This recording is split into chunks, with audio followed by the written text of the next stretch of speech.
to look into the workings of a FlowR bundle, we might first open one, for instance, the IntelliCage basic bundle, and then check out the workflows. As you can see, there are several workflows here, and each of them contains so-called units like scripts and pure scripts. This is a script unit which contains R script code. Here's the usual R gibberish, and the communication between R and the user interface is done within a single list called FlowR. So with a little knowledge about how this list has to be constructed, one can prepare scripts and one can add so-called pure scripts, which just contain our functions. And as you can see, the scripts are connected by some arrows, and they have outputs therefore and inputs. And such a graphical design is then translated into a user interface, which is given under analysis, where we can initialize this interface, which gives us then tabs which are sort of hierarchically structured and allow for some analysis. What can be done within a workflow is usually indicated in an HTML, which can guide you what to do. Of course, if you want to analyze data, you first have to put some data in, like from our demo data, taking a data set, which you can then shortly check if you have the correct data, and if you have selected what you wanted to select. This of course depends on the experimental design and on your knowledge of what was going on in the experiment. Doesn't help, a little bit knowledge of the data is needed, and if you select what you want by applying parameters, you can, for example, look at whether animals have learned something. In this case, we are looking at the preference of mice for some saccharose solution in the fluids of the bottle, and you might see that some of the animals do actually learn to prefer their solution, others do not. Of course, you can select all kinds of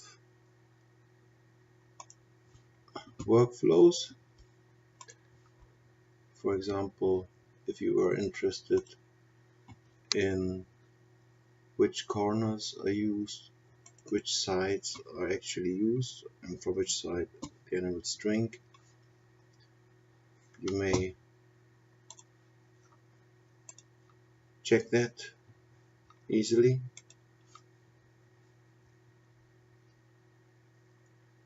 So this means you can look at each cage, at each bottle, and see what was going on there. And you can see that it takes a time, as the data set is not so very small.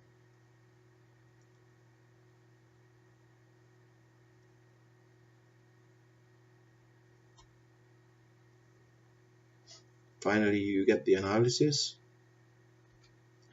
and we see here in the first place how many licks were diverted to which side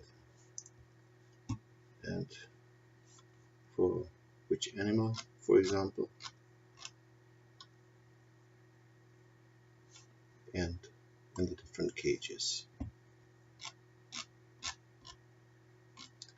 Okay, of course there is no limit to what you want to analyze, and also no limit to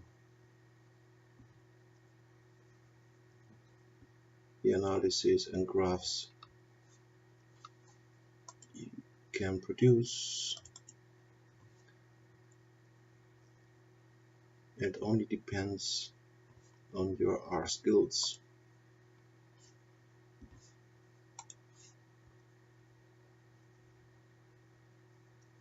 Something always worth looking at is the spontaneous behavioral phenotype.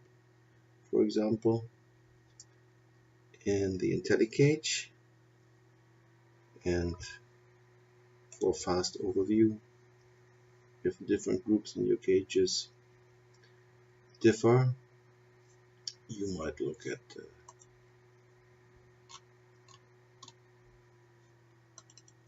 things like the canonical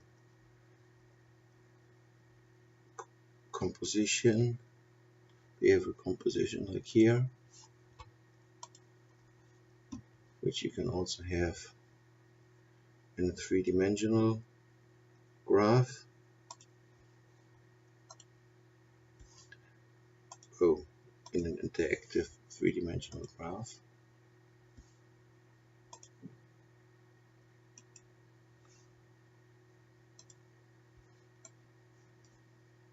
For instance,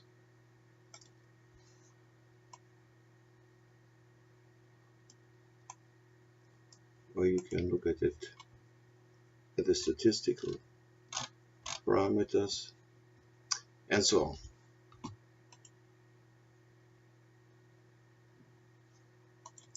This is of course a way advanced from what you get originally.